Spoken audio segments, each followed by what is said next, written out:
de artrópodos que se han hecho, y los de malaria, chagas, malaria, leishmaniasis, que es lo que se ha tocado. Todo eso es motivo del segundo examen escrito. Y comenzamos el último capítulo, que es este, que es el de las zoonosis parasitarias. ¿Recuerdan el concepto de zoonosis? ¿Alguien recuerda que lo dijimos anteriormente? ¿Qué llamamos zoonosis? En general, porque es un término genérico, no es exclusivo de las infecciones parasitarias. ¿Recuerdan? Es una enfermedad que puede ser transmitida, digamos, de los animales al hombre y viceversa. Agente, o sea, son enfermedades transmitidas del hombre a los animales o de los animales al hombre, ¿no? Eso es lo que ocurre. Y los agentes patógenos pueden ser variados, pueden ser bacterias, pueden ser virus, pueden ser hongos, como también pueden ser parásitos. Pero lo que nosotros vamos a ver son ya concretamente infecciones parasitarias transmitidas del hombre a los animales o de los animales al ser humano. Ese es el término de zoonosis parasitaria. ¿Qué importancia tienen las zoonosis parasitarias en general? La parte importante de las zoonosis parasitarias es que en todas las zoonosis parasitarias intervienen animales, que pueden ser animales domésticos, también pueden ser animales silvestres. Entonces, lógicamente, quiere decir que la presencia de muchas de estas enfermedades tiene que ver con la crianza de ganado, porque algunos tienen que ver con ganado que se usa de abasto para la alimentación humana. Y en otras circunstancias pueden ser animales silvestres. En todo caso, la presencia de estos animales infectados tiene importancia, sobre todo los domésticos, de carácter económico. Muchas enfermedades o infecciones parasitarias pueden matar al animal. Y haciendo de forma muy grosera, una vaca cuesta plata. Si se muere, el dueño pierde mucho dinero. Si en nuestro medio sabemos que la ganadería está en base a personas que a veces tienen una vaquita, dos vaquitas, representa pues una pérdida tremenda, ¿verdad? Por otro lado, infecciones parasitarias enferman al ganado, así como pueden enfermar al ser humano. Y eso significa que hay que gastar el que críe ganado para poder curar, para evitar que su animal muera.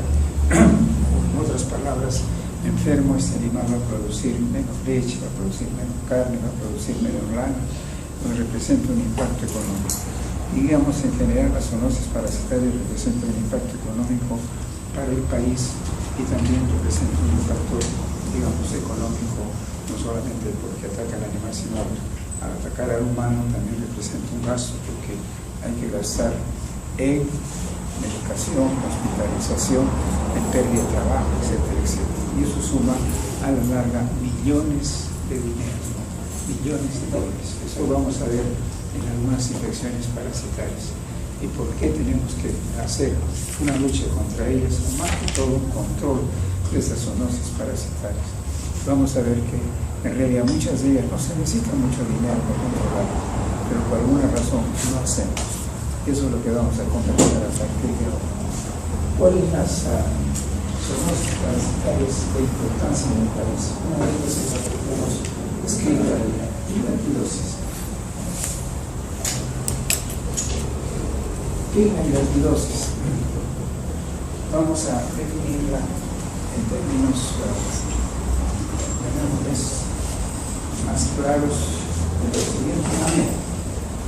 La hilartidosis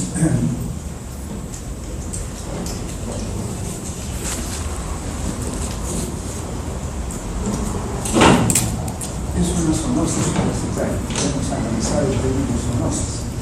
¿Causada por quién? Por la larva. La larva se llama hilartide de una teña, que es el Echinococcus granulosus. Cesto o teña, como he dicho, que es el término equivalente del intestino del perro, que es el hospedero definitivo. Entonces, en esta infección parasitaria, el agente causal es el Echinococcus granulosus, pero la infección que ocasiona tanto en el animal como en el hombre está por la larva, no por el adulto. Y el que tiene la teña es el perro, que es entonces el hospedero definitivo. El adulto tiene el perro. Bien, El ganado y animales herbívoros son los hospederos intermediarios habituales, porque contienen al lago. El ser humano es un hospedero intermediario accidental, o sea, por accidente el ser humano es que puede adquirirse o infectarse con la lago. Está ampliamente distribuida principalmente en las zonas ganaderas.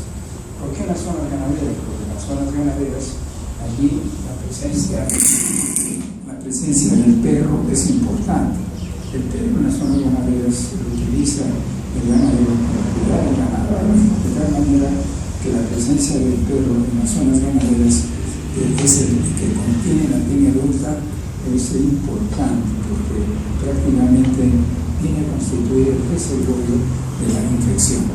Dicho esto, entonces veamos algunas características. En primer lugar, decimos que está en zonas ganaderas del país. Es una de las cosas que tendríamos que conocer.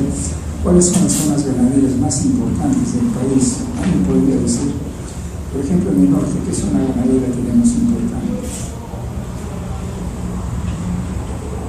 A ver, ¿alguna respuesta?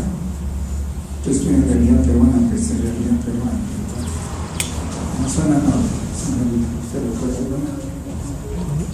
Cajamarca. Cajamarca es una zona ganadera de Chile, importantísima en el país. Otra zona ganadera en el centro, Ayacucho. Tiene que ser porque si no, toda la sierra central, puede ser Ayacucho, puede ser Junín, o sea, Valle de Manzana, por ejemplo, o todo el departamento de Lima, Sierra de Lima, Huancavelica, esas son las Apurímac, son todas esas zonas donde hay la crianza, digamos, incentiva del ganado. Y en la zona sur,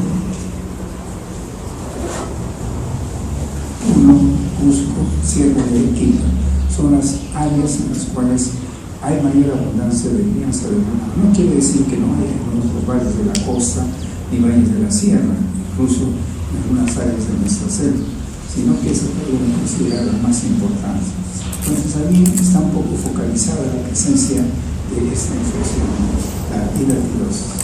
Bien, esto tiene importancia entonces desde el punto de vista general.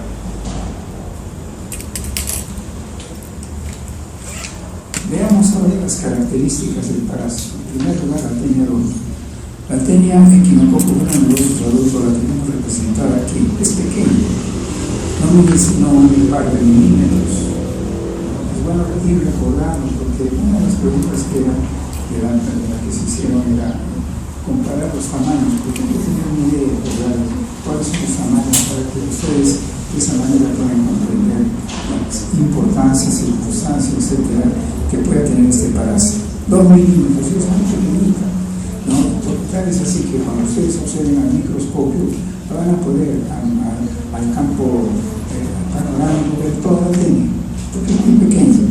Y tiene, como toda tenia, un escólex, donde se ven 4 ventosas, que acá se ve solo el perfil, 4 ventosas, y una corona de ganchos.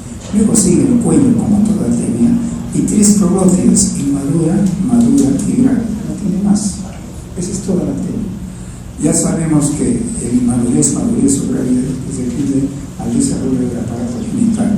Inmadura, ambos aparatos genitales masculinos y femeninos, ya que todas las tenias son hermafroditas, está esposado, aquí ya está desarrollado, se produce la fecundación y los huevos son almacenados en el útero en toda esta proglótida que estamos señalando. Entonces, esto es toda la tenia. ¿Dónde se encuentra situado? En el intestino delgado del perro.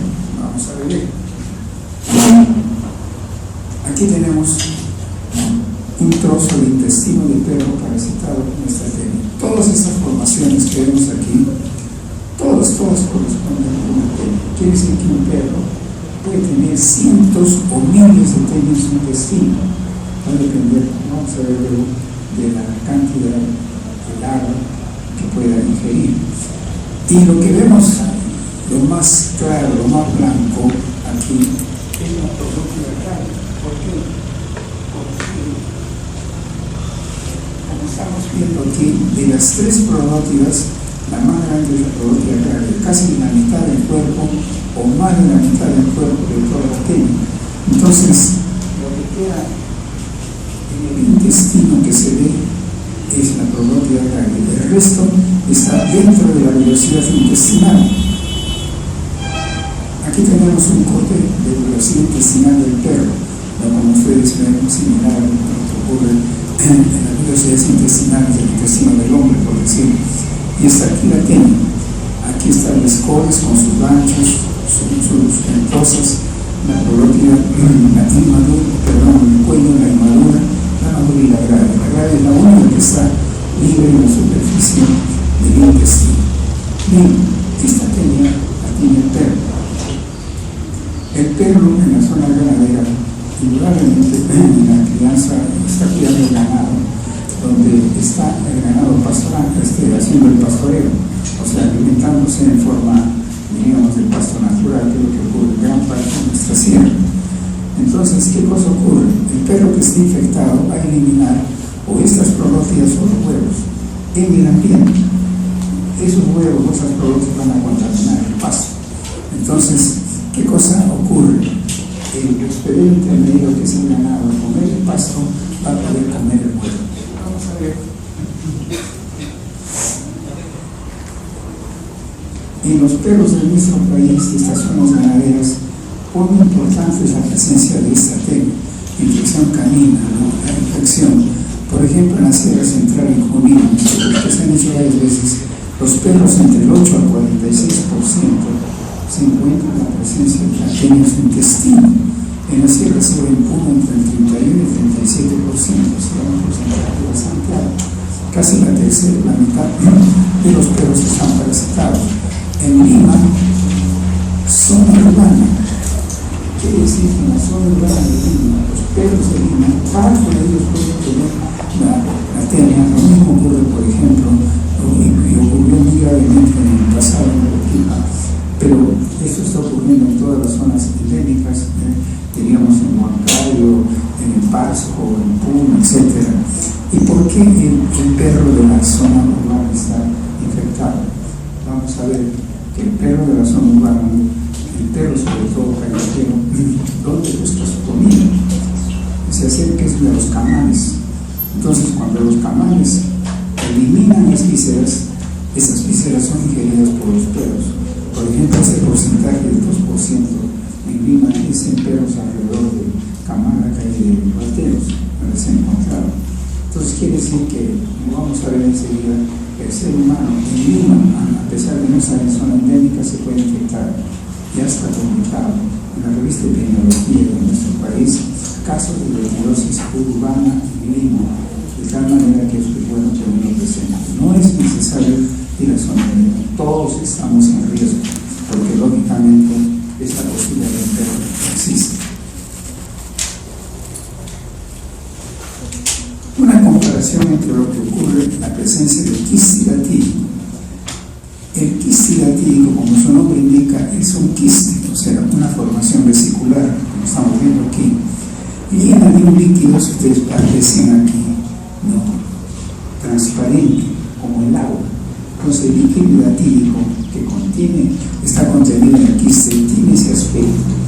Entonces la gente no le llama quiste hidatídico porque no conoce el término, sino le dice bolsas de agua. Si usted pregunta a los ganaderos si han visto bolsas de agua en el ganado, van a decir que sí, y se refiere al quiste hidatídico. Si van a decir si han visto quiste hidatídico, probablemente van a decir qué cosa es eso, ¿verdad? Porque lógicamente el conocimiento de eso no llega a este nivel. Esto es lo que ocurre en las vísceras, en el pulmón, por ejemplo, en el ganado. Este es un caso humano que está siendo operado, como ustedes ven acá, las costillas, etcétera, el force para el centro de la retracción, igualito que lo que ocurre en el animal, también en el humano. O sea que lo que ocurre en el ganado también puede ser presente en el humano. ¿Cómo ocurre todo el problema? Y vamos a ver enseguida, después de analizar un poquito, cuál es la característica de este quiste hidatídico. La larva tiene un contenido, que solamente se ha hecho un corte, y ustedes lo van a ver en la práctica, de la pared, y parte del contenido. El contenido, que podemos decir, es ese líquido que tiene el aspecto de agua. Pero la pared de la larva tiene dos membranas, que es esta. La membrana prolígera, que es esta delgadita que vemos acá, Esa membrana proliferativa, que también se llama, es nada más que un sincicio. Ustedes han estudiado en histología que es un sincicio, ¿verdad? Sincicio es la presencia de núcleos sin división celular. O sea, hay una división celular diferente de lo que es un tejido.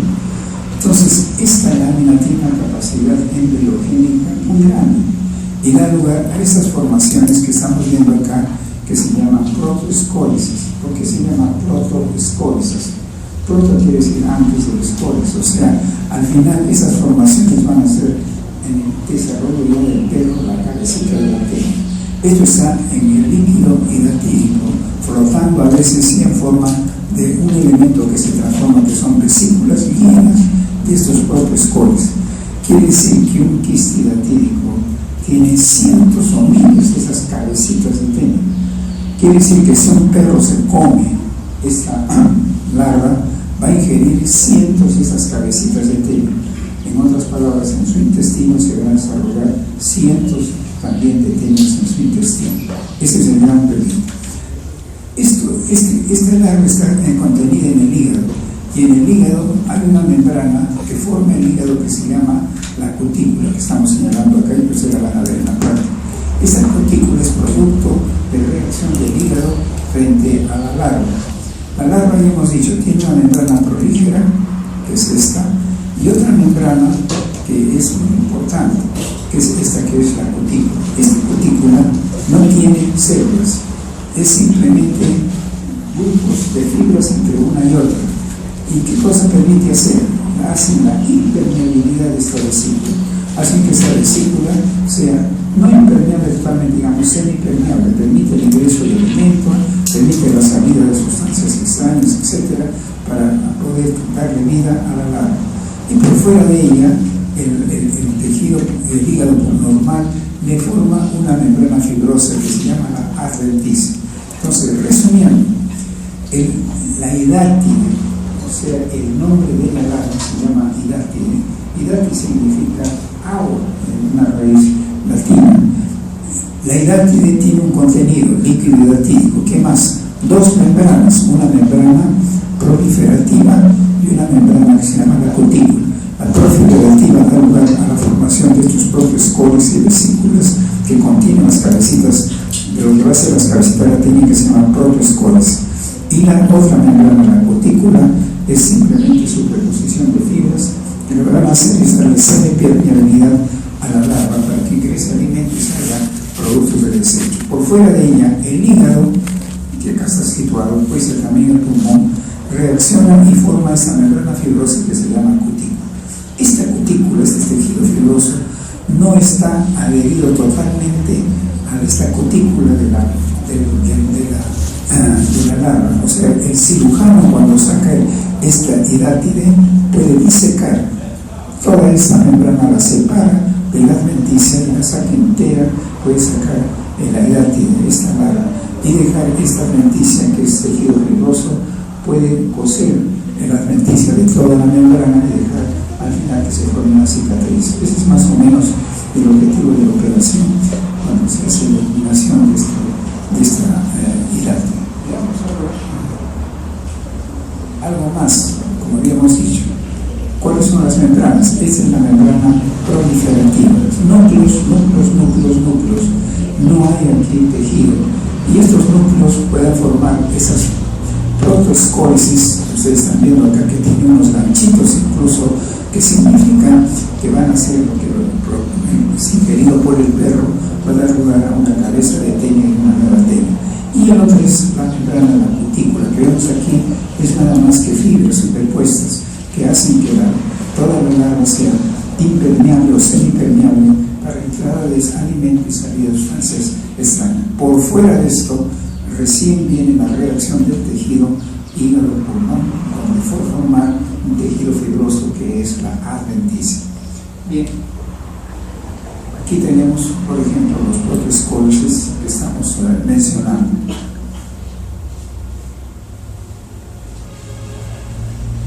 En las sierras en el Perú, en los animales, decimos que están infectados el ganado, todos ellos, los vacunos, miren ustedes, en la Sierra Central 50 casi 50%, tanto en la Sierra Sur. Los ovinos, casi también la mitad. Caprinos, menos proporción. Porcinos también. Incluso los auquénidos también pueden estar infectados. Todos ellos que son herbívoros, al comer la hierba, van a ingerir las propias coles y se va a formar la fetida. ¿Cómo es el ciclo evolutivo? El perro es el huésped definitivo. También pueden ser otros carnívoros. Por ejemplo, se ha mencionado el zorro, pero en nuestro medio se ha investigado sin zorros. Se nos ha hecho una encuesta muy grande, no se ha encontrado. O sea, podríamos decir que desde el punto de vista práctico, el perro es el hospedero definitivo importante de las dioses en nuestro medio. Aquí tenemos lo que contiene el intestino del perro. El parásito adulto está en el intestino del lado del perro. El perro elimina estos huevos. Estos huevos tienen, como toda artenia, un embrión hexacanto con 6 ganchitos. ¿Qué pasa si es ingerido los huevos? Porque están presentes en las heces del perro, ya dijimos, por el ganado que está pastando y donde puede ingerir entonces estos huevos con que está contaminando este pasto. Llegan al intestino del animal, y en el intestino del animal se va a digerir, o mejor dicho, la cubierta externa y queda el embrión hexacanto, o sea, el embrioncito con sus manchitos, y se va a meter de la mucosa y va a penetrar por las vanas mesentéricas y va a alcanzar el hígado. Es bueno recordar, este diámetro de esta oncósfera tiene 30 micras, y una vez que llega a la sangre, a la vena mesentérica, esta vena mesentérica, o mejor dicho, el plexo venoso mesentérico, sigue la vena mesentérica, y esta vena mesentérica, ¿dónde desemboca? Yo creo que eso ustedes lo saben, ¿verdad? ¿Dónde desemboca? La vena mesentérica, pregunta de anatomía. La mesentérica, ¿dónde desemboca? ¿Dónde? A la cava inferior. Anatomía. ¿Qué le pasa a la vena mesentérica?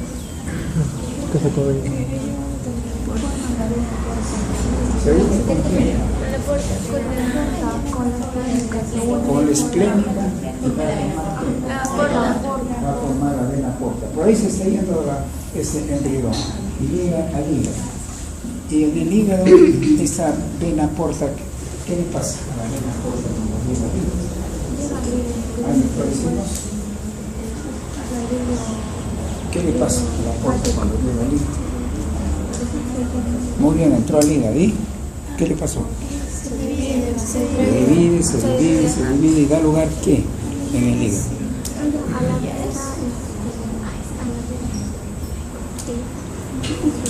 Esto es materia de ayer, no hay quien estudiar neurología, ¿verdad? A la vena centromedular. ¿Qué diámetro tiene esa vena centromedular? Es bueno saberlo porque eso le va a explicar lo que va a pasar. Si el embrión tiene 30 micras, el capilar, que es la vena centromedular, digamos, ¿qué diámetro tiene? Un capilar cualquiera, ¿qué diámetro tiene?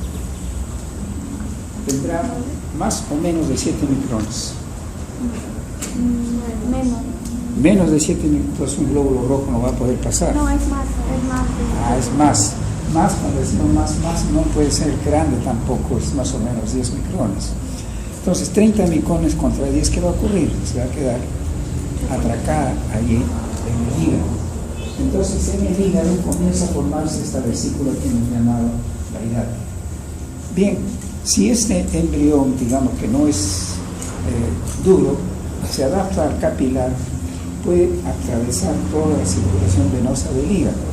Entonces, la circulación venosa del hígado, ¿dónde desemboca?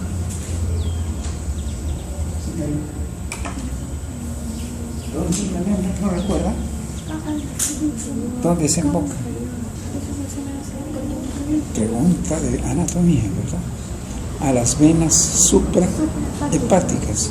¿Y las venas suprahepáticas dónde desembocan? ¿Qué dice usted?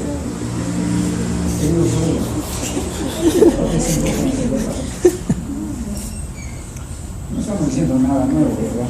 Si no recordamos, a la que decía su compañera, la vena cava inferior. ¿Y dónde desemboca la vena cava inferior?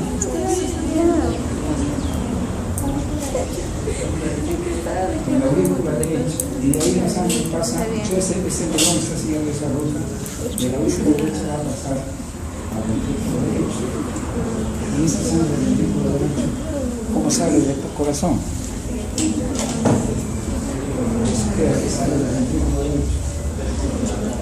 Pues va a llegar al pulmón.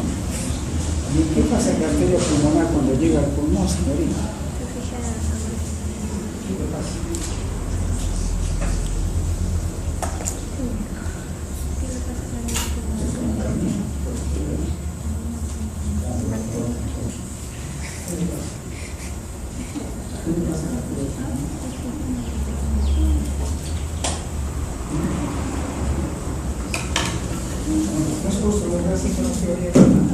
También se divide en el pulmón y da lugar a ¿qué? Miren qué sangre venosa.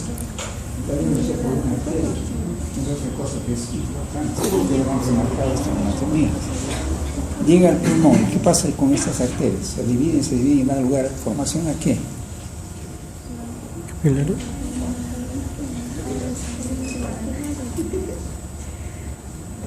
A la arteriola perialveolar.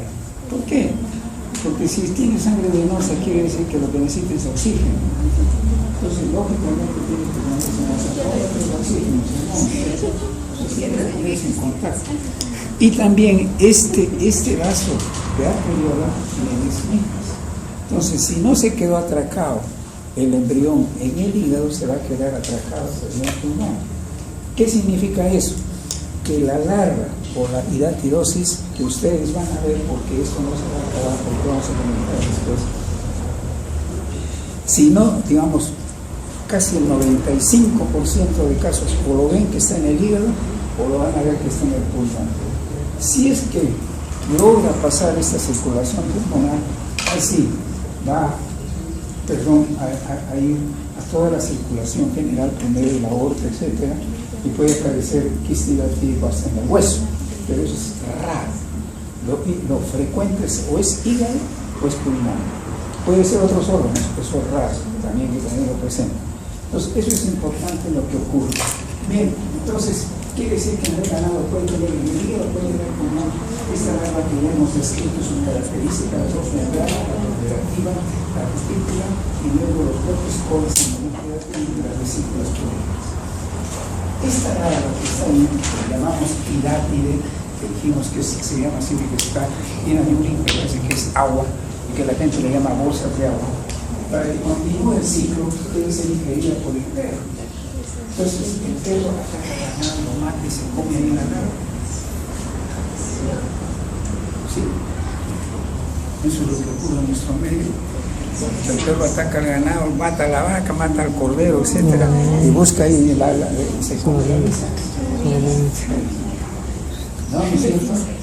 El perro está para cuidar el ganado, no para que lo come. Entonces, ¿cómo se infecta el perro?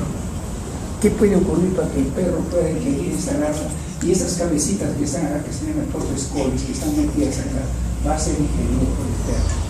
Para que en el perro ya se desarrolle, no es el escol, se tiene el intestino, desarrolla la peña de lucha.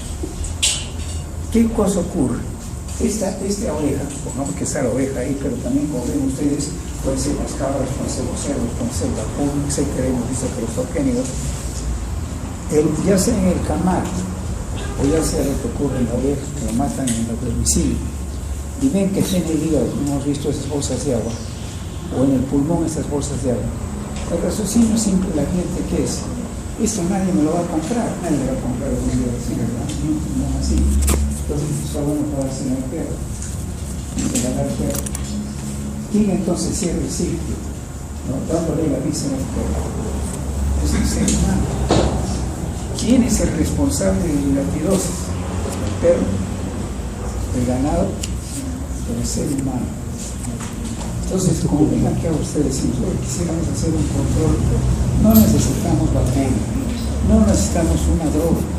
Lo que necesitamos es que el ser humano no le parece al perro. Esto que parece tan sencillo, sin embargo, en nuestro país no ocurre. Como ustedes han visto, tan alta la tasa de infección, tanto en el ganado como vamos a ver también en el humano. Y ocurre que en este momento en nuestro país tiene la tasa más alta del mundo en hidatidosis de las zonas endémicas. Ese es un reto que no nos gana nadie. No es que sentirse orgulloso en sacar el pecho, no es para hundir el pecho porque no es una vergüenza. Otros países tienen años de programa de control, ¿no?, enseñando a la gente que no le dé víscera cruda al perro, que no le dé víscera cruda al perro. Sin embargo, en nuestro medio esto no podía pasar. Entonces, ese es el círculo que ocurre en el ganado. Veamos cómo interviene la infección del ser humano.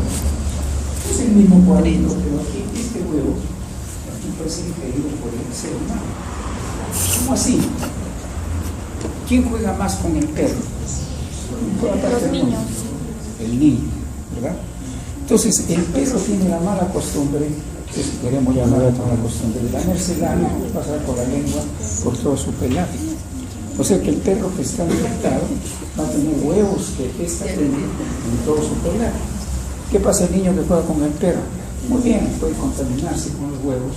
El niño no tiene el hábito de lavarse las manos para comer su alimento, tomar su alimento, de tal manera que fácilmente puede contaminar su alimento con estos huevos recién tenidos.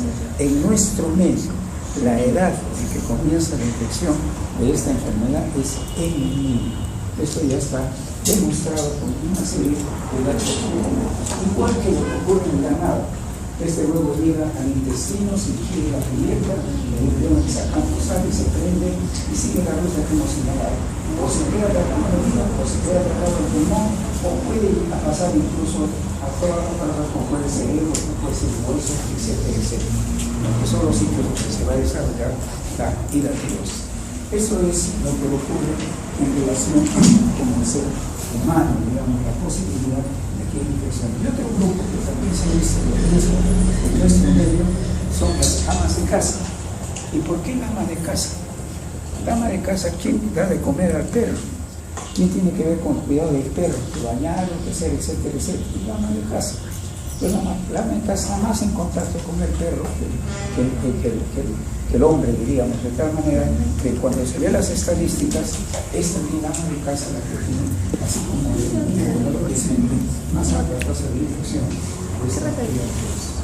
Aquí vemos los datos. Por ejemplo, si nosotros vamos a la morgue ver la necropsis es como que se hiciera un corte transversal de lo que está ocurriendo en relación con cualquier enfermedad. Voy a la morgue y veo cuántos casos hay en las autopsias, en este caso de hidatidosis. Y esa es la necesidad, 190 por 100.000. Pero si voy a los hospitales y veo la mortalidad sube a 530 por 100.000, ¿qué es lo que la MINSA encuentra? En el 83 notificaban 600 casos en promedio al año. En el año 2000 casi 2.000 casos nuevos al año. ¿No? Quiere decir que todos los días, en este momento, alguien se está infectando en un país con hidatidosis. Esa es la tasa que nos indica. Y cuando vamos a la zona endémica y buscamos, ya sea por radiografía, muy simple que se llama la radiografía, o sea, que se debe tocar con una radiografía. Y en el año 73, cuando se quiso hacer un programa de control de las células centrales, el 3% de la población con hidatidosis.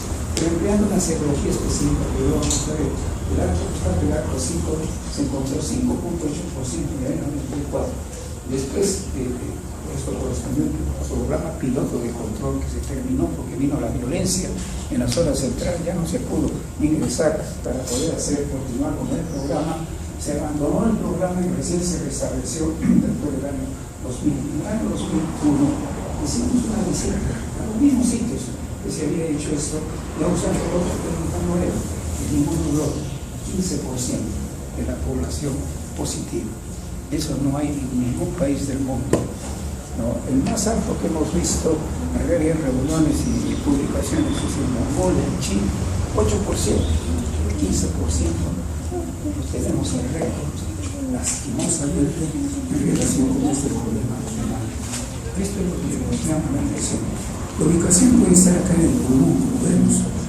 Esto es lo que se llama un quiste hidatídico no complicado. O sea, acá no se arroja, está entero. especialidad para hacer la operación, sacarle, queda ahí la cicatriz y terminó todo el problema. Pero eso no es lo frecuente. Lo frecuente es aquí, este punto que vemos aquí, varios quistes ciáticos, 1, 2, incluso en el hígado, incluso en el vaso. Y acá un nivel que es importante, ha habido un quiste ciático que se arroja. ¿De dónde se arroja? Hacia el aparato respiratorio, bronquios, etc. Lo que se llama la vómica. Ustedes lo van a tener la ocasión de repente de ver en emergencia que llega la persona que se ahoga, ¿no? Que está con tos se ahoga porque es una tos de la cual está eliminando el líquido hidratídico. Y hay unas cosas que les va a llamar la atención, que es que esto que dice, esto que estoy mostrando es salado. ¿Y por qué salado? Porque el líquido hidratídico tiene sales. Entonces, lógicamente, eso lo puede diferenciar de otro tipo de problemas. Si ustedes juntan todo esto que está eliminando la persona en un vaso cónico, digamos en emergencia, ¿qué van a encontrar? Todo el contenido del quiste que se está eliminando se precipita y forma todas estas protescoles y vesículas, una capa que se llama la arenilla hidratídica, porque se ve como si fuera una arena que está en el fondo. Toman ustedes una porción que van a encontrar ahí protescoles, van a encontrar ganchos, como van a poder ver eso en la práctica, y les indica sin necesidad de hacer radiografía, sin necesidad de hacer otro problema, esta persona tiene un quiste ciático rojo. Cuyo pronóstico es malo, porque desgraciadamente después de esta calidad se infecta. Esta persona pasa a tener un absceso pulmonar, que ustedes van a ver que es más difícil de manejar. Todas estas cosas pueden ocurrir. Y si no está en el pulmón, está en el hígado, probablemente que ahora tenemos toda una serie de experimentos que van a estudiar radiología, como la tomografía computarizada, ven el quiste ciático, siempre creciendo hacia la orilla, digamos, del hígado, que es el más blanco, por eso ahí se desarrolla. ¿Y cuál es el peligro?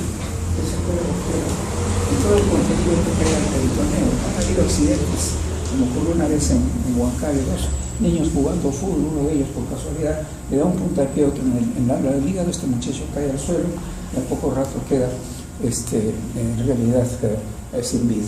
¿Qué había pasado?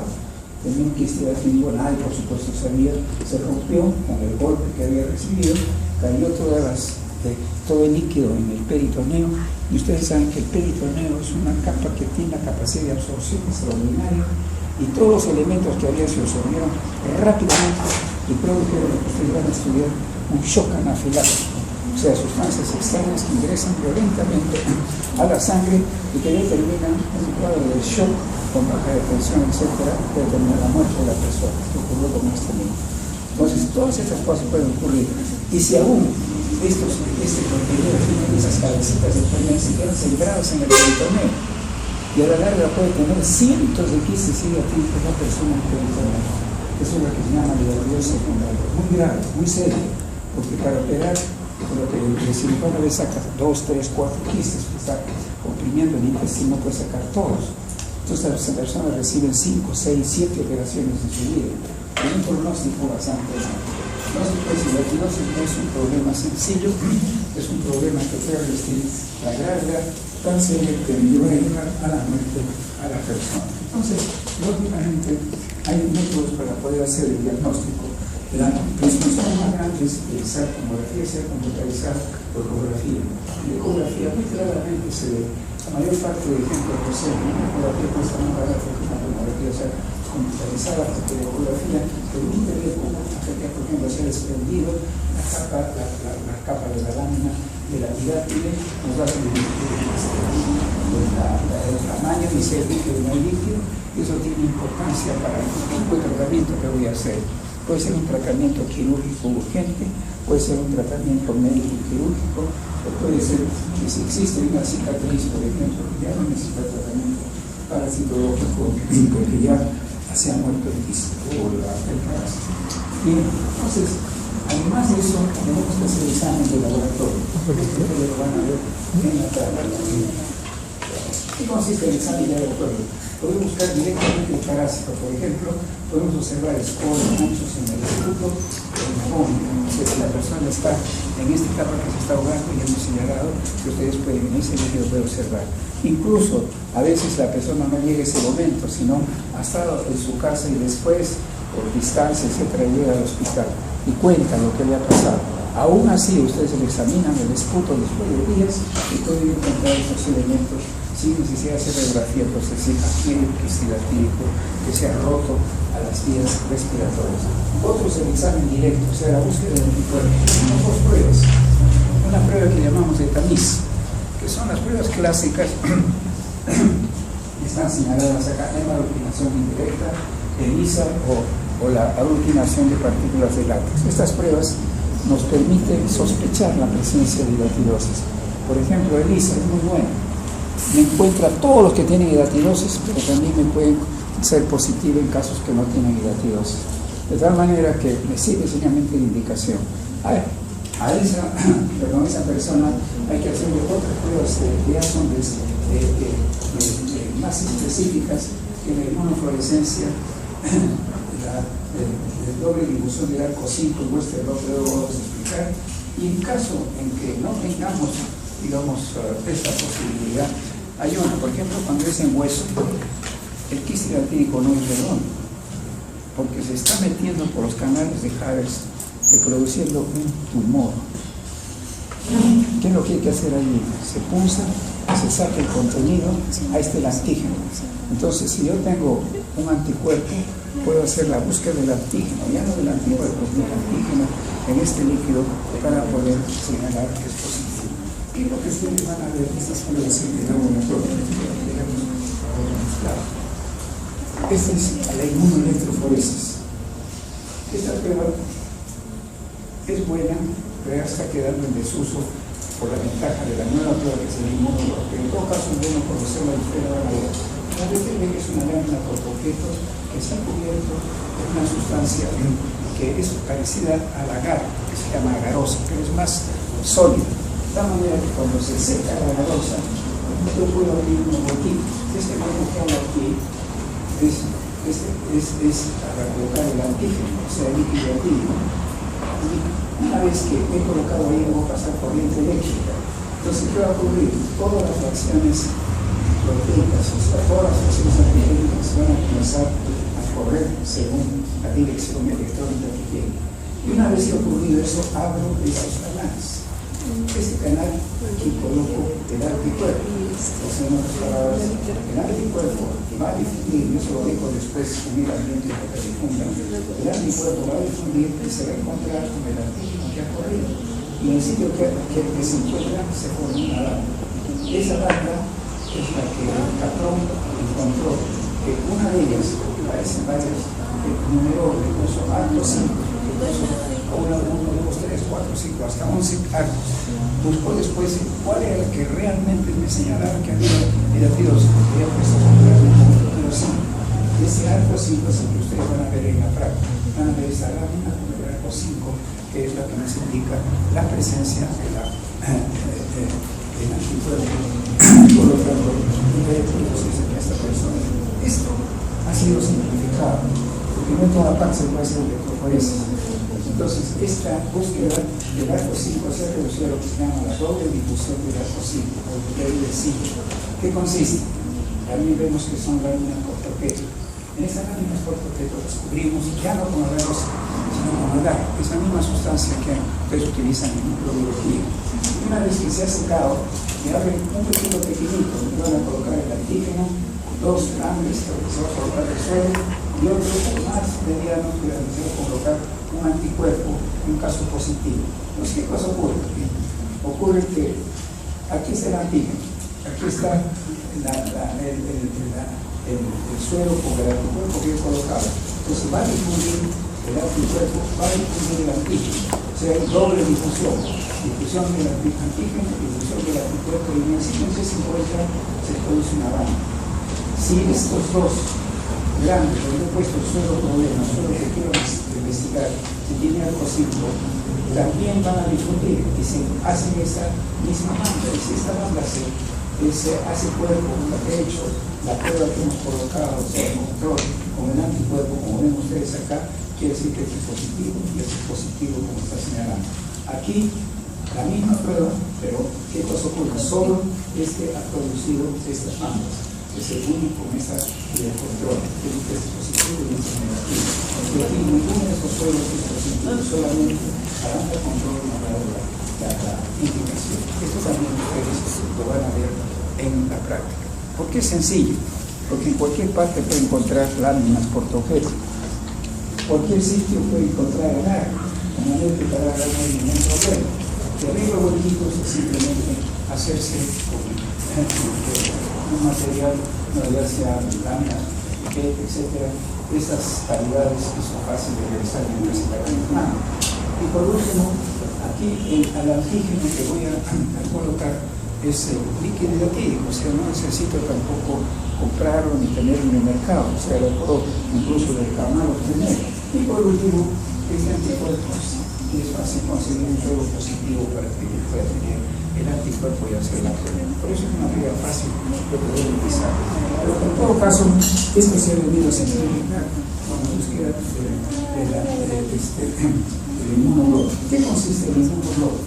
No, previamente, este es el aparatito que se utiliza para realizar electroforesis vertical. Creo que ustedes no hacen eso en bioquímica, ¿no? ¿Han hecho electroforesis horizontal? ¿Han hecho? Electroforesis horizontal. Todavía no, pero bueno, va a tener que hacer porque es parte de la preparación. Pero las maneras de hacer correr eléctricamente las proteínas, o yo las hago correr en una electroforesis horizontal, o en este caso es vertical, es el aparato que se usa para hacer electroforesis vertical. Ustedes ven aquí lo que se ha colocado para que corra eléctricamente es lo siguiente: se abren hoyitos aquí en una lámina de acrilamida, es diferente de lo que se utiliza el papel para el electroforesis horizontal. Y esos huequitos se colocan acá, son los marcadores de peso molecular. Uno completo de alto peso, bajo peso, y otro de alto peso según lo que quiera buscar. Y acá está el líquido etílico que he colocado de diferentes niveles. Como ustedes ven, una vez que pasa la corriente eléctrica se produce una serie de valvas y el peso molecular, comparando con lo que he colocado, puedo saber cuál es el peso molecular. Dura, y yo no puedo usar para poder hacer un contraste con el anticuerpo. Tengo que traspasar todo esto a un papel. Este papel que se llama nitrocelulosa es el que me permite retratar estas manos. Por ejemplo, tenemos todo esto, le agrego un papel de nitrocelulosa y me copia haciendo eléctricamente eso, ustedes lo van a ver después, de tal manera que el papel se quede impregnado. Y hay que cortar en tiritas, como ustedes ven, tiritas, hay que cortar para la prueba. ¿Por qué se hace que se corte en tiritas? Porque un tamaño del papel, como está demostrado, puede costar unos $500, entonces nadie va a hacer pues una prueba de $500 en todo el papel. Entonces hacer estas tiritas ya disminuye el costo. Entonces estas tiritas están todas las mangas que están acá, se han retratado aquí. Entonces yo le pongo estas tiras que no me recuerdo y veo dónde hay una reacción en todas ellas, y veo que en todas ellas que aparecen en forma constante es esta entre 21 y 31 kilodaltos. Entonces el individuo ya están acá los procesos moleculares van a permitirse a los depósitos que han reaccionado con el anticuerpo. Para este medio, este es el que se utiliza en el Instituto Nacional de Salud. Estas son las que corresponden al trabajo realizado allí, no pues sea 21 y 31 kilodaltos. Dice, esa prueba es positiva en la radioactividad y es el mismo. Ambas, no todas, ninguno electroforesis, la BD5 y esta van a ver una práctica para que conozcan y poder hacer la lectura e interpretación de estas pruebas que hay. Esto es lo que corresponde a la cirrosis. Corresponde ahora hablar de otro zoonosis parasitario, que en realidad aparte ya hemos visto cuando hemos hablado de peniasol, la cisticercosis, que es otra zoonosis parasitaria. Entonces aquí es bueno recordar, mientras en la hilatirosis el adulto está en el perro y la larva está en el ganado o en el ser humano, aquí el adulto está en el ser humano, en la peniasol, y la larva está en el cerdo, que es el cisticerco. Si el ser humano semejanza a cómo se infecta el cerdo, que se infecta por ingerir los huevos de la tenia accidentalmente y quiere huevos de tenia sobre un ser humano, también va a desarrollar cisticercosis. Solo la tenia solium produce eso, no produce la tenia saginata ni otra tenia. Entonces aquí la infección es transmitida del ser humano al animal, no es del animal al ser humano, porque el ser humano es el que tiene la tenia de él.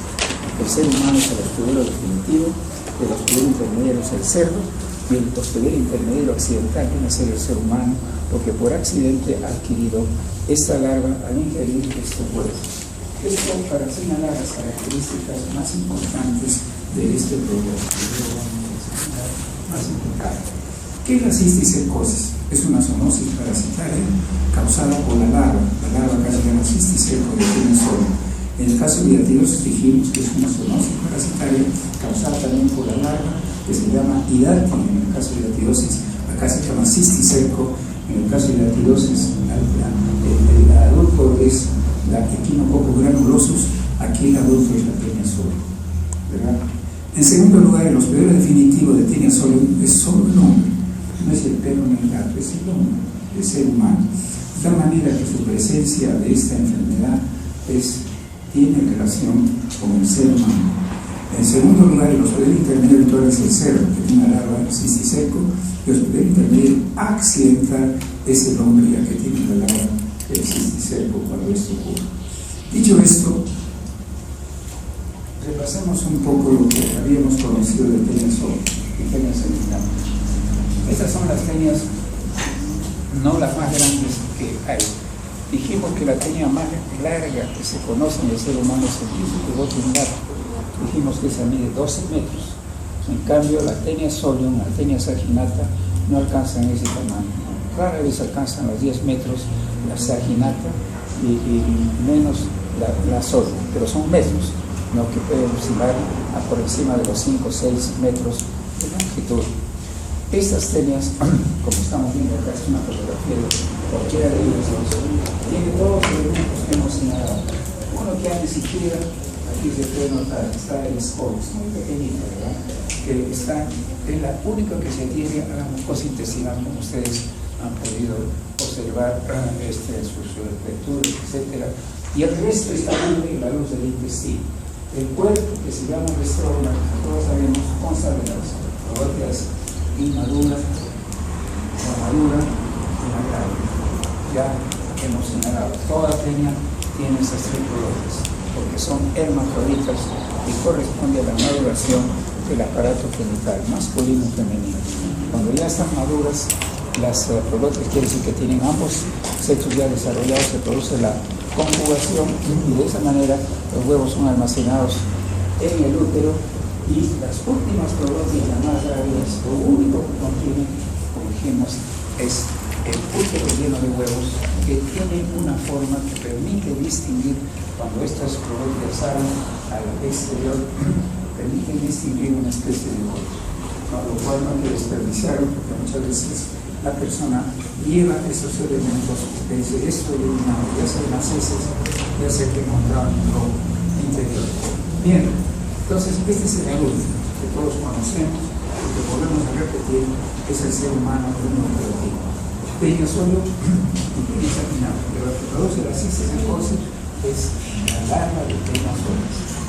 La prológica grávida de la tenia solium también ustedes muy bien la conocen. Tiene una forma de útero de mago con un tronco central y ramas laterales que si la cuento, estas ramas laterales no llegan a más de 12. ¿Qué es lo que ocurre en nosotros? Para saginatas son más de 12 que hemos señalado. Estas pueden salir al exterior con las heces, igualmente pueden salir con huevos. Entonces aquí tenemos el resumen de lo que conocemos. El ser humano, el único reservorio que tiene la tenia solium, o también la saginata, que hay que verla comparativamente, y el ser humano elimina ya sea las prolóticas de la solium o la saginata en caso específico de cada uno, y el huevo es igualito que la tenia solium y la tenia saginata. Tiene un embrión exacante, una cubierta gruesa.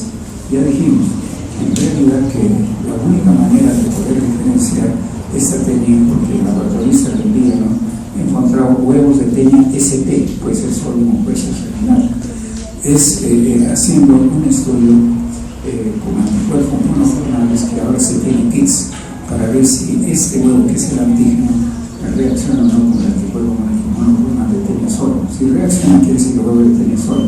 Y eso es importante, porque no es lo mismo que la persona tenga tenia sola y que tenga tenia sanguinaria. Porque si tiene tenia sola, hay el riesgo que esa misma persona pueda, si no tiene buenos hábitos higiénicos, contaminar sus manos, digamos, si no se lava las manos, puede defecar con estos huevos y de esa manera contaminar su alimento, ingerir el huevo, y hacer lo mismo que ocurre en el cerdo. O sea, llega el huevo al intestino, se ingiere la cubierta, queda el embrión exacanto, se prende la mucosa y va a la musculatura del cerdo, donde se forma el cisticerco. Si el ser humano ingiere también el huevo, le ocurre lo mismo. Si ingiere el huevo, quiere decir que en el estómago se va a formar, o mejor dicho, se va a digerir la cubierta, queda el embrión exacanto, se prende de la mucosa y de esa manera puede por la circulación llegar a todo el organismo.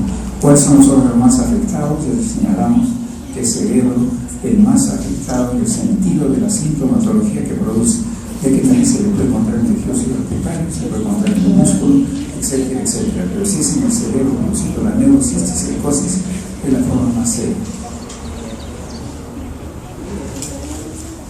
Veamos aquí más o menos lo que ocurre que la cisticercosis humana. El ser humano tiene los ejemplares adultos, elimina brotes, elimina huevos. Y estos huevos que están en el ambiente pueden contaminar el alimento o el agua de bebida y el ser humano ingerirlo, eso le llamamos fecalismo. Es un término que lo conocemos bastante. ¿Qué es fecalismo? Contaminación del agua y del alimento con heces humanos. Entonces es decir que el hombre puede de esa manera ingerir estos huevos se desarrolla el embrión exacanto y va a los tejidos a dar el cisticerco, cuyo nombre, esto también es importante, se llama cisticerco celulosa. Ahora bien, la Comisión de Nomenclatura Zoológica, esto para conocimiento general, dice que no debe usarse este término como si fuera un parásito, porque está señalando el género y la especie, y las larvas no se puede señalar ambas cosas. De tal manera que, ¿por qué se dio ese nombre? Porque cuando no se conocía esta relación entre tenia y el cisticerco, se pensó que el cisticerco era otro parásito y la tenia era otro parásito, y por eso al cisticerco se le dio el nombre de cisticerco celulosa, que quiere decir pues una vesícula que tiene esta forma. Pero la Comisión de Nomenclatura dice que solamente debe separarse sobre el nombre del cisticerco, que es el nombre de la rana. Bien, eso está en los diferentes tejidos, dijimos el cerebro es el más importante. Entonces, ¿qué es lo que hay que recordar en el desarrollo del hombre? Los huevos, una vez que llegan al intestino, no se forman, sino que se elimina la cubierta y queda el embrión exacanto, ingresa a los tejidos, que entre ellos el cerebro es el más importante, es cuando se quiere la infección. Otra manera de señalarlo es la siguiente, podríamos decir de esta forma. El ser humano que tiene la tenia elimina los huevos, estos son queridos por el cerdo, allí se forma el cisticerco en la carne, y el ser humano al comer esta carne va a tener la tenia. Esto puede ocurrir en la persona que tiene tenia, puede tener también cisticerco. En estudios realizados en Colombia por el doctor Botero, por ejemplo, dice que el 6% de los casos que le dieron cisticercosis eran personas que tenían o habían tenido tenia sólida en su intestino. Bien, estos huevos también pueden ser por otra persona ingeridos. Eso es importante. Lo importante es la persona que esté infectada, tal vez sea la más importante en la difusión de la infección. Esto se demostró, como creo que lo había señalado, en relación con una publicación del CDC. El boletín de epidemiología del CDC, en un número señaló que se había encontrado, por lo menos detectaron, casos de cisticercosis cerebral en familias israelitas en Nueva York. En el cerdo. Y en las familias israelitas en general no son en cerdo, porque tienen riqueza. Pues ¿cómo es infectado? ¿Cómo es que pudieron adquirir la cisticercosis? Es importante tenerlo presente, que la infección es por ingestión del huevo. no de la carne que existe ser. Cuando hice las preguntas, no solamente cuando hemos hecho esa pregunta a nivel de grado, digamos, a nivel de posgrado, como esa pregunta del internado, etc. Una pregunta es esa: ¿cómo adquiere la infección de cistis el ser humano? El 90% contesta por comer carne de cerdo que existe cerdo, y no es eso. Si yo como carne de cerdo que tiene cistis secos, no me va a la pena. Tiene que incluir el 90% en este caso de Estados Unidos, esta misma publicación hecha por el doctor Dickerson señaló algo que es muy importante. Señaló que estas familias tenían un estatus económico mejor en realidad que el resto de los americanos, podríamos decir. Entonces tienen la posibilidad de tener empleados. ¿De dónde se empleada en Estados Unidos? En Perú, México, Guatemala. Y esta persona que tenía solo, malos hábitos higiénicos, contaminaron realmente a estas personas que pueden ser. Así se puede señalar que esas personas recibieron la cistis cercosa. Esto es ya un ejemplo claro, esto es lo más importante, porque este mismo doctor Peter Schack, un grupo de México, que de la Universidad Autónoma de México, han hecho estudios con la doctora hice en México, en muchos sitios para buscar en el ambiente los huevos son escasos.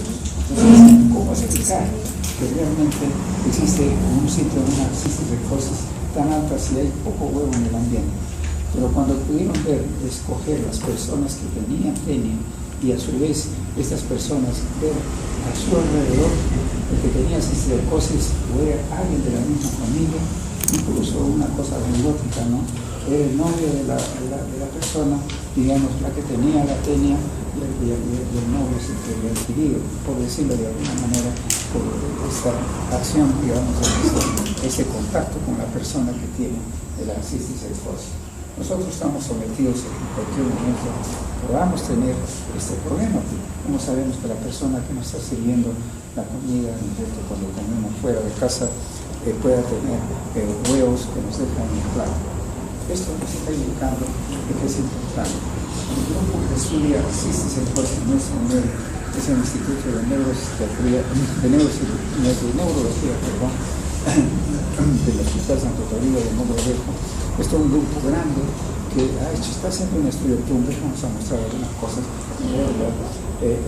Un grande de la Fundación AIDS ha logrado hacer varias cosas, conocer a nivel del país cuáles son los sitios donde hay mayor tasa de pene al sol. Y son los sitios donde se cría cerdos, donde se venden los chicharrones, acá en Pachacama o en Cusco, etc. ¿no?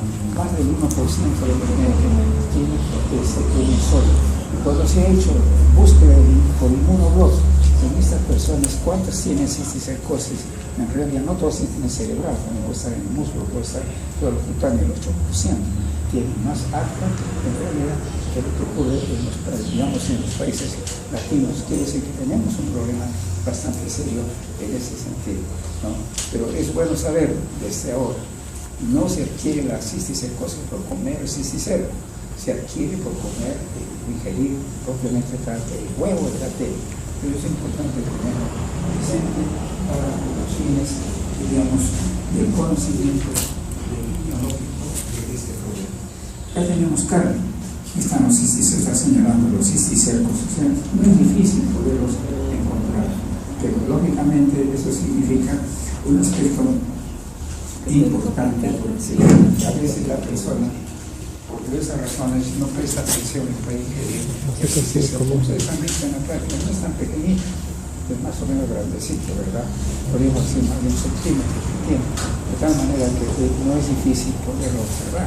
Sin embargo, se pasa por alto y se puede ingerir. Entonces, ¿qué pasa si yo ingerí el cisticerco y después me doy cuenta? Eso ocurrió una vez, que les ocurra a ustedes, una vez en el Instituto de Medicina Tropical de San Marcos, se acercó un profesor de San Marcos justamente, porque le habían mandado de Cajamarca un jamón, un tierno, un pernil, y se lo comieron, se vinieron comiendo la familia, y ya después de varias tajadas que habían sacado, se dieron cuenta que algo había en el jamón, que ya se habían comido ya parte de él. Entonces trajo la muestra y no era otra cosa que cisticerco lo que tenía ese man. ¿Y ahora qué hacer? ¿Qué haría usted? Lavaba. ¿Qué haría usted? Lavaba. ¿Lo lava? ¿Cómo lo lava? Y sigo comiendo. ¿Qué hace? Porque ya me lo comí, pues ya anterior de eso. Lo lavo. ¿Qué actitud podría tomar? Sigo comiendo.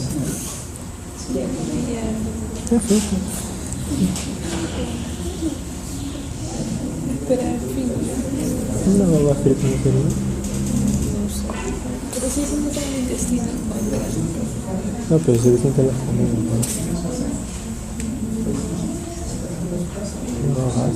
Pero si lo has mordido no se rompe. No, pero no. Y el ácido del estómago tampoco lo... No, si llega normal al intestino, pues no pasa nada con el ácido. Sí, supongamos, bueno, en este caso, como eran tajaditas, probablemente de repente al hacer el corte han matado al cisticerco, pero no podemos asegurarlo. Supóngase que en realidad ingirió el cisticerco y se va a desarrollar la tenia.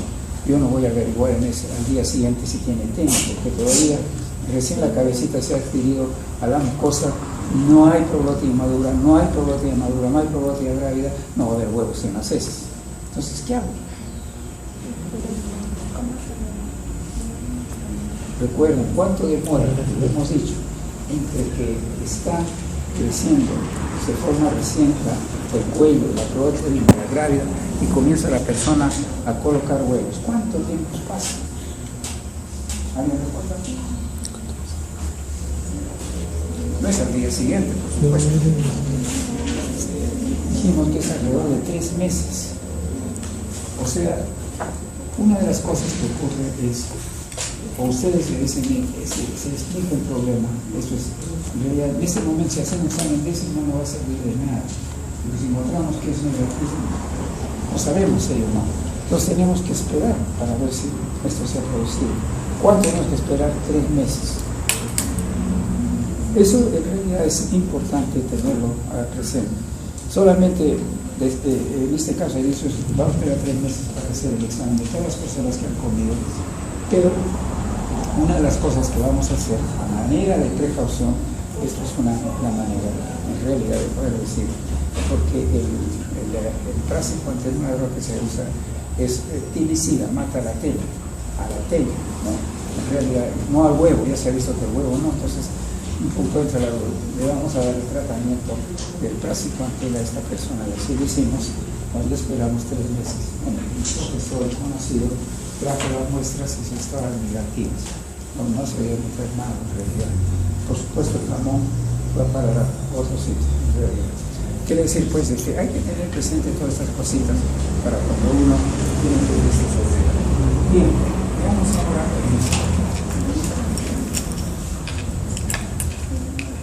algo que ustedes han visto, los cisticercos, ¿no? Vesícula con una mancha blanca que corresponde a las cosas, o lo han visto, lo han colocado, etcétera, el tamaño, no es difícil que pase desapercibido, ya que el corte transversal histológico está moviendo la parte de la cubierta y lo corresponde al corte de los codos. Lo más importante es, porque muchas veces está localizado en los pequeños lugares subcutáneos del cisticerco, y entonces, ¿qué cosa ocurre? Ahí la persona dice, es como una bolita que tengo, que se mueve, etcétera, etcétera, y no le produce ningún problema, efectivamente. Pero no olvidarse, el 50% de estas personas también pueden tener el cerebro y hay que buscarlas. Eso es importante tenerlo presente, en realidad. Y cuando eso ocurre, si ustedes quieren hacer una biopsia, hay que decirle al cirujano, no le corte para sacar un pedazo, trate de sacar toda la bolita entera.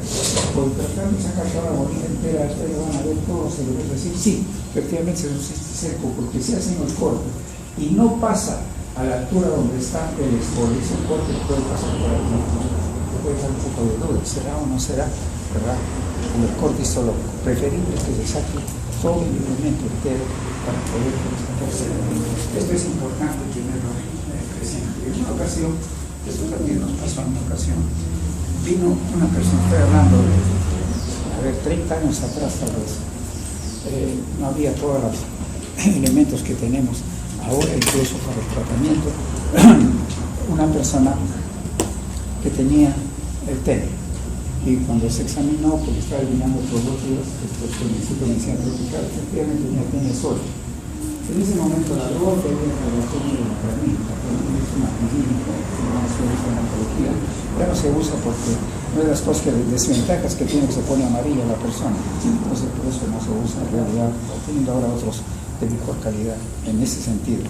Y entonces le dimos eso, eliminó la tenia sólido, que es detectable que tenía unas bolitas, efectivamente la tenía cistisol.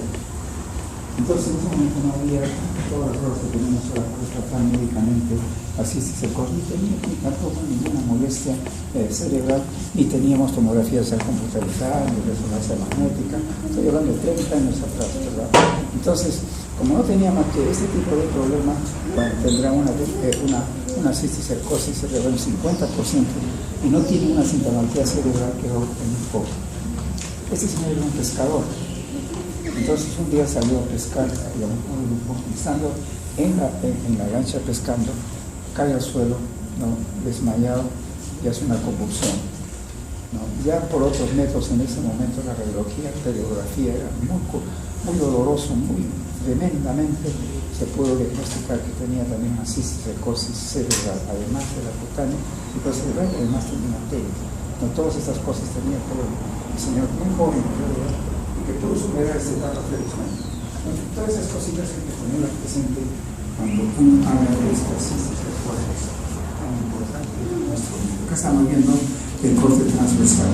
Si por casualidad el corte da como el escoles, incluso pueden ver la ventosa aquí presente. Si no, les puede confundir. No todos conocen la histología propia de la membrana, como para poder decir que eso sí será. Una de las cosas importantes es esta. Interesante en el sentido de que este parásito que está en el organismo, nuestro organismo no es capaz inmunológicamente de reconocerlo y poder tener una acción contra él. ¿Qué es lo que ocurre? Entonces se hizo algo que se reconoce, ustedes van a estudiar en inmunología, que es lo que se llama el escape inmunológico de los parásitos. Los parásitos tienen mecanismos para escapar de la reacción inmunológica. ¿Cómo así? Por ejemplo, este es un ejemplo que se da. Si hacemos un corte de la membrana del cisticerco que estamos viendo aquí, vemos que no es lisa como uno la ve, sino que tiene esas aparente vellosidades parecidas a la que hay en el intestino del ser humano. O sea, la cubierta del cisticerco no es lisa, tiene esas prolongaciones. Para aumentar, como ustedes saben, en el caso del intestino, aumentar la superficie de absorción. Aquí también, el vino tiene la misma función, permite que toda la digestión se hace por esa membrana. Entonces, ¿qué cosa es lo que se ha observado? ¿Por qué no reacciona el organismo para eliminar a este parásito? Y lo permite que siga creciendo. Entonces, hay un estudio por la doctora Lice, justamente, que demostró estas mismas, es un estudio inmunológico, y estas fechas están señalando cada una vez está cubierta con una proteína propia del hospedero. O sea, si todo el parásito está cubierta con proteínas propias del hospedero, ¿qué va a ocurrir? El hospedero va a reconocer como si fuera propio y no está, lo deja crecer. Esa es la manera como el cisticerco escapa, o se llama escape inmunológico de la respuesta inmunológica. Estas son las monoglobulinas que se producen y de tal manera que el cisticerco está tranquilo porque el hospedero lo está reconociendo como propio, está permitiendo que crezca. Eso es bueno tenerlo presente. ¿Por qué ocurren estas maneras?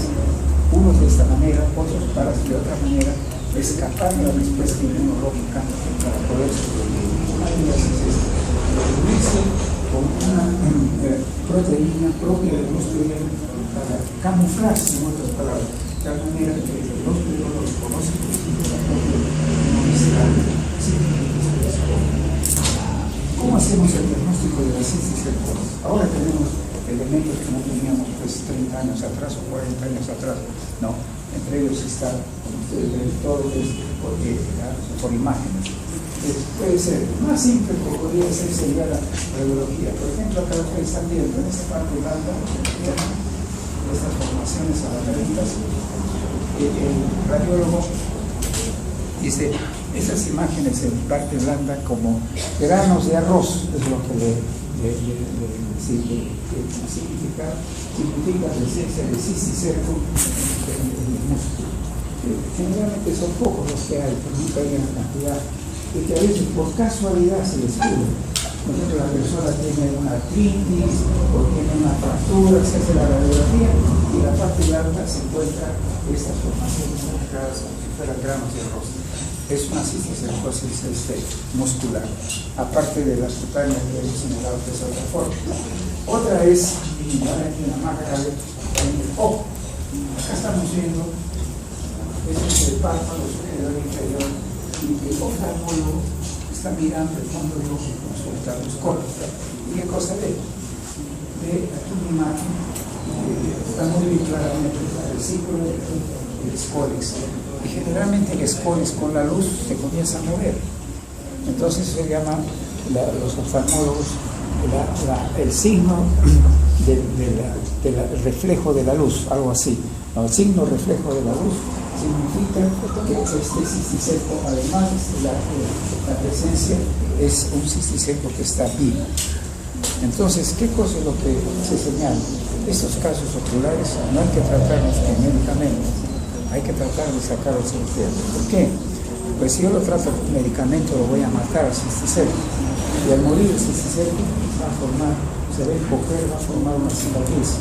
Y si usted va a retina, me va a retraer toda la retina y me va a dejar sin visión de ese ojo. De tal manera que lo que se aconseja es tratar de sacarlo entero para evitar este tipo de problemas. Eso es bueno también tenerlo presente.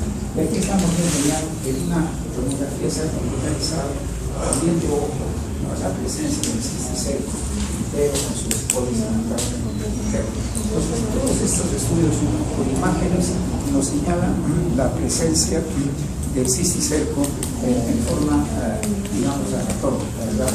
Y aquí tenemos el cerebro, ¿verdad? Tenemos algunos, incluso hay unas puntas blanquecinos que nos están indicando que realmente ese cisticerco está activo.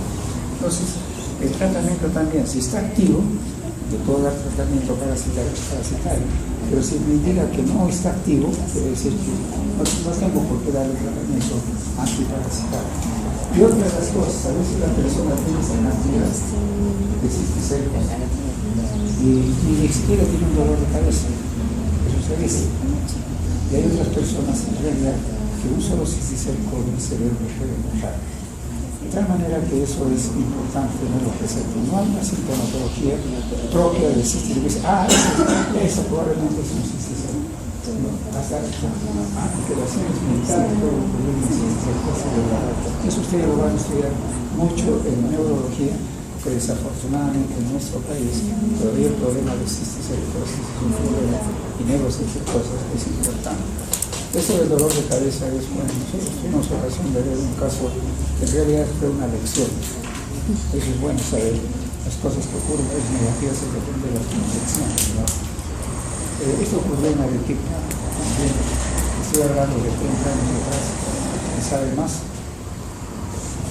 Ocurrió que una muchacha, digo, 18, 19 años, algo así, se quejaba de dolor de cabeza. Un dolor de cabeza que decía era insoportable, insufrible, le hacía gritar, etc. Y lógicamente pasaba, después de un tiempo, y todo quedaba como que no hubiese nada. Fue vista por el neurólogo en ese momento. La herramienta mayor era ver el fondo de ojo que llena de papila, lo cual indicaba que podía haber una hipertensión endocrinal. No tenía este problema, el neurólogo no encontró ningún otro signo neurológico y dijo esto puede ser un problema psiquiátrico. Tomando al psiquiatra y el psiquiatra, su conclusión parece que es una neurosis. Y en ese momento, estamos hablando más de 30 años atrás, ¿cómo se trataba la neurosis? No había las drogas que ahora tenemos. Era con electroshock. Se le ponía en la cabeza 2 electrodos y se hacía un descargo, o sea, se hacía prácticamente un ataque epiléptico a la persona. Bueno, ese era el tratamiento en ese momento, ¿verdad? Se internó la paciente en el hospital y estando ya recibiendo este tipo de tratamiento un día se queja de dolor de cabeza, se tira al suelo, se armó todo un problema en el servicio y entre las cosas, grito y todo lo demás, se queda inmóvil en el suelo, se va a acercar, va muerto. Entonces, obligado a hacer la tos, ¿qué ha pasado? Y en la tos encontró un solo cisticerco en la cabeza del círculo. Solamente la cabeza del círculo. No le puede. No hay una regla porque es campeón de la película. ¿Ustedes me van a preguntar? ¿Sí? ¿Dónde quedó la cabeza? Sí.